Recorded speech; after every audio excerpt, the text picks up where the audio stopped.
이제 출애굽기, 어떻게 보면 모세오경 가운데 가장 다이나믹하고 하나님의 구원 역사가 아주 진하게 녹여져 있는, 그러나 단지 이건 그 옛날 3500년 전에 이스라엘에게만 베푸신 구원이 아니라 나에게 베푸신 구원의 은혜구나 라는 사실도 우리가 발견할 수 있는 아주 은혜로운 말씀인데요. 이제 출애굽기를 우리 함께 살펴볼 텐데요.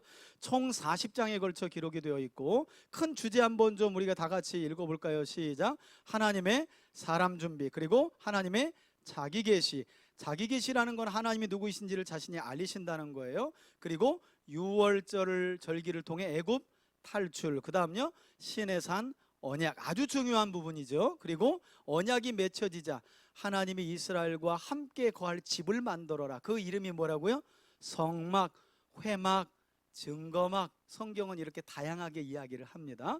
그래서 이렇게 5가지 주제로 성경 40장 외우려면 힘들어요. 그냥 5가지로 끝나는 거예요. 하나님의 사람 준비가 되니까 하나님이 누구신지를 그를 통해 드러내시고, 6월절 마지막 10개 장 애굽 탈출을 통해서 신의 산으로 불러 언약 맺으시고, 약속이 되니까 함께 살아야 되잖아요. 뭐가 필요해요? 집이 필요하죠. 하나님이 이스라엘 중에 거할 집인 성막을 만드는 그런 내용이 후반부에 기록되어 있는데, 자 보시면 40장 전체 비중 중에 성막의 내용이 길어요, 안 길어요? 길죠. 거의 절반 가깝죠, 그죠? 근데 우리가 제일 어렵고 따분하고 안 읽는 게 뭐예요? 성막이죠. 왜냐면 고가 몇이요, 규가 몇인데 장이 얼마고 하나도 모르겠다. 길이도 센치나 미터로 해주면 얼마나 좋아. 규빗은 이 손끝부터 여기 팔꿈치까지 한 규빗인데 대략 50cm를 한 규빗이라 그래요. 이걸로 설명을 하고 있으니 도대체 성막이 어떻게 지어진 거야? 하나님이 차라리 그냥 그림으로 딱 한 장 주고 이렇게 만들었다 그러면 끝나는 건데, 그걸 또 하나 모세에게. 네, 하나님도 대단하시지만 모세는 더 대단해. 성경에 보니까 출애굽기 39장과 40장에 보니까 모세는 여호와께서 명령하신 그대로, 모세는 여호와께서 명령하신 그대로, 모세는요 넘치지도 않고 부족하지도 않아요. 그래서 하나님이 그렇게 이뻐했던 종인 거예요. 하나님이 에덴 동산에서 언약이 깨진 이후에 대략 한 2500년 만에 하나님의 백성이 생겼어. 그들과 함께할 집을 만들려고 해. 그럼 하나님 얼마나 흥분되겠어요? 하나님이 얼마나 마음이 설레이시겠어요? 그래서 모세야 있잖아, 넓이는 이렇게 해볼까? 높이는 이렇게 해볼까? 근데 우린 뭐 옛날 이야기 집어치는 거지 뭐. 그래서 그냥 이거 읽다가 여기서 접기 시작해가지고 어떻게 해요? 송구영 신 입에 바로 옵니다. 여러분 이 정도까지는요 1월 달에 다 읽어내 벌써. 근데 1월 말쯤 돼가지고 출애굽기에 들어간데, 이 도대체가 성막이 뭔지, 뭐 제사장이 뭘 입는데, 뭘 도대체가 지루해가지고 흰색, 청색, 자색실로 뭘 꼬는데 자꾸 꼬여. 그래가지고 모르겠다. 성경도 없고 송구영신 때 또 와가지고 내년에는 또 일독할게요. 하나님 아시잖아요. 그래서 신의 산에서 못 내려온 그리스도인들이 지금 수천 명이라잖아요. 더 이상 읽어나가질 못해. 읽어나가질. 자, 제일 먼저 하나님의 사람 준비. 하나님께서 그냥 이스라엘 백성들을 애굽에서 데리고 나오시는 게 아니라요, 하나님의 사람을 준비시키는데 대표적인 사람이 바로 이제 모세죠. 모세만 보시면 안 되고 모세와 아론, 그리고 모세의 누나 미리암도 있습니다. 이렇게 하나님은 특별히 레위 지파 사람들을 사랑하셨는데요, 우리는 하나님이 전능하시기 때문에 모든 일을 하신다라고 생각할 수 있는데요, 여러분 성경을 보세요. 하나님 이야기 같지만 전부 다 하나님은 사람을 통해서 하신 이야기예요. 조금 전에 우리가 함께 살펴봤던 창조 이야기 외에는 전부 다 사람을 통해 하신 일이에요. 그래서 성경은요 모범적으로 우리를 교육하고 있어요. 사람은 죄인이기 때문에요, 야 이거 해, 이거 하지 마라 그러면 거부감을 일으켜요.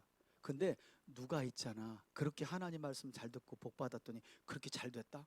그럼 그게 그렇게 은혜가 되고 쉽게 와닿아. 하나님이 왜 사람을 들어서 일하시는지 아시겠어요? 그런 방법으로 하나님이 하나님을 드러내시고 구원 역사를 이루어 가시는 거예요. 그래서 하나님이 직접 일하기도 하시지만 많은 경우는 천사와, 그리고 제일 많은 경우는 어떻게 해요? 준비된 사람을 통해서 일하신다. 준비되지 않으면 사용하시지 않습니다. 하나님이 기다리십니다. 모세 같은 하나님의 사람이 준비되니까 출애굽은 1박 2일 만에 완성이 됩니다. 430년 동안의 노예 생활을 했는데 모세가 준비되고 나니까 출애굽은 하룻밤 사이에 이루어져 버려요. 그래서 여러분 지금도 하나님이 어떤 사람을 찾으시냐면 하나님을 알려고 힘쓰는 사람을 찾아요.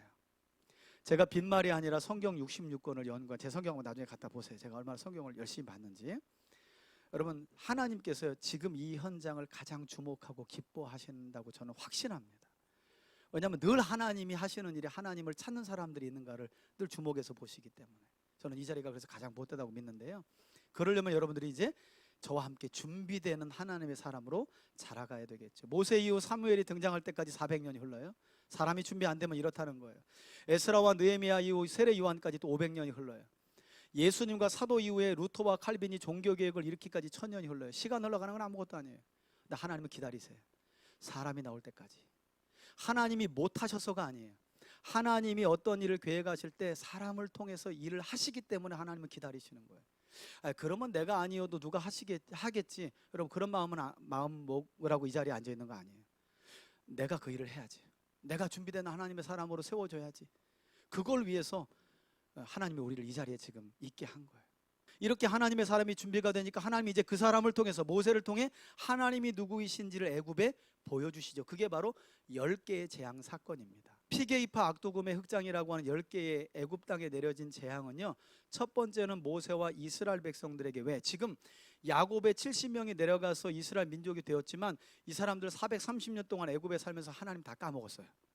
그래서 하나님 누군지 잘 몰라요. 거의 애굽 문화에 쩔어 있어요.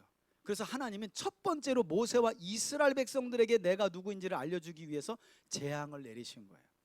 정신 차리게. 물론 그들은 애굽 왕 바로의 학대 속에서 괴로워가지고 부르짖었다 그래요. 제발 좀 구원해달라고 애굽에서. 두 번째는 바로 왕과 이집트 백성들에게 내가 여호와다라고 보여주시기 위해서 하나님이 10개 재앙을 내리셨고요. 그리고 오고 가는 모든 성경을 읽는 우리들이 하나님이 누구이신지를 알도록 하기 위해서 10개의 재앙을 하나님이 나타내셨다. 그래서 재앙을 내리실 때마다 하나님이 반복하셨던 말씀이 뭐래요? 너희는 이로 말미암아 내가 누구인 줄, 여호와인 줄 알리라가 9번이나 나와요. 10개의 재앙을 내리실 때마다 너희는 이 재앙으로 말미암아 나 여호와가 이 땅에서 유일한 신이라는 걸 알게 될 거야.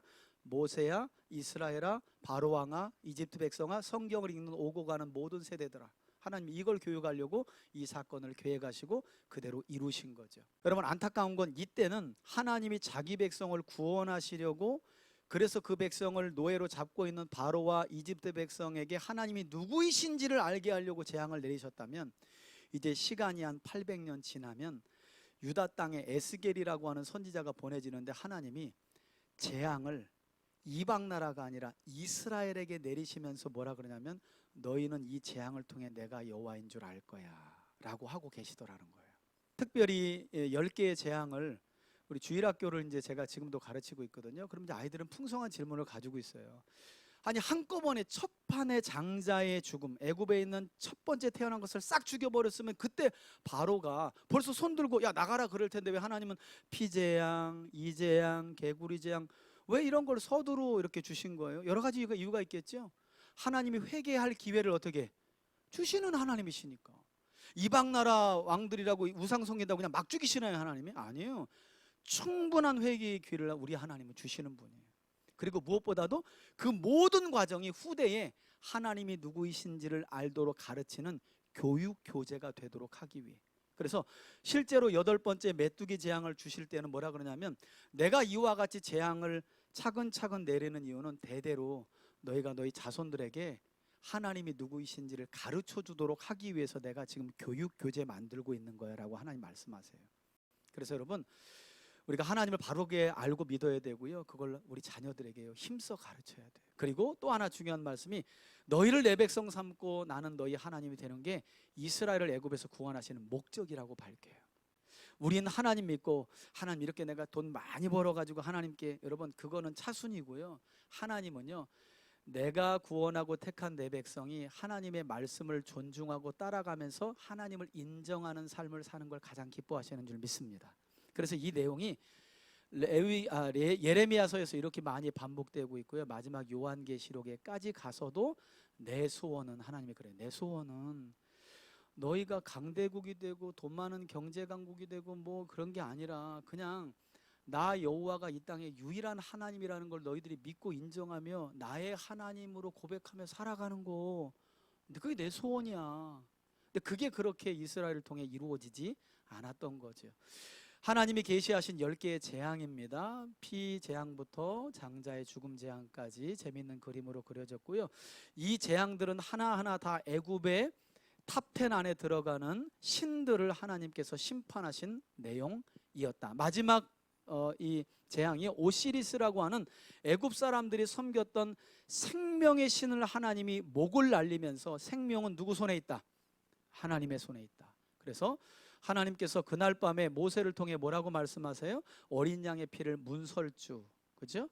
문설주와 임방에 발라라. 그래서 보통은 하인방을 우리가 이제 문지방이라고 부르는 거고요. 하인방에는 안 부르고 저렇게 상인방에다가 문설주하고 상인방에 피를 발라라. 그러면 오늘 밤 내가 애굽에 내 사자를 보내서, 천사를 보내서 애굽 땅에서 태어난 첫 것을 싹 다 죽일 때 어린 양의 피가 묻어있는 집은 죽음의 사자가 넘을 것이다. 그래서 유월이에요. 그래서 유월절이 되는 거예요. 그래서 이제 모세를 통해서 이 하나님의 말씀을 들은 이스라엘 백성들은 어떻게 해요? 전부 다 어린 양의 피를 발라가지고 문에다가, 그 사람들은 전부 다 그날 밤 어떻게 해요? 다음날 다 살았죠, 장자가. 그렇지 않은 애굽의 대부분의 가정들은 어떻게 해요? 전부 다 사람만 죽은 게 아니라 짐승도, 첫 것은 전부 다 하나님이 데려가신 거예요. 왜?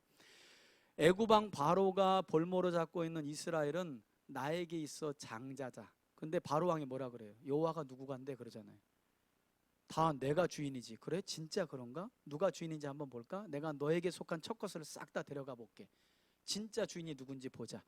그래서 하나님이 그걸 보여주시려고 첫 것을 치신 거예요. 근데 이때 놀라운 건요, 성경을 보니까 얼마나 흥미롭고 재밌냐면 이 이야기를 엿든 사람들이 있네.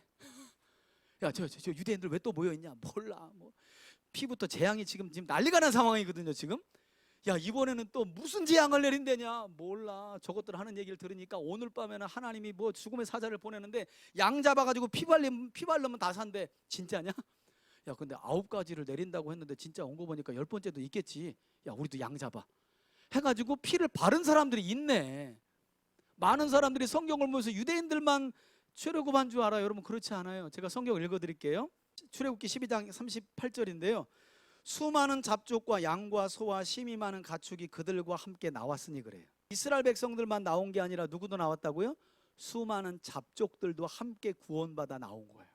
그래서 여러분, 여기서 중요한 건요, 구약의 출애굽한 구원받은 이스라엘 백성들도 무엇을 통해 구원받은 거예요? 믿음으로 구원받은 겁니다, 여러분. 어린 양의 피를 발라라 하니 그 말씀을 믿고 양의 피를 발라 죽음의 사자로부터 넘어가 구원받은 거잖아요. 똑같은 원리로 우리는 누구의 피로 구원받은 거예요?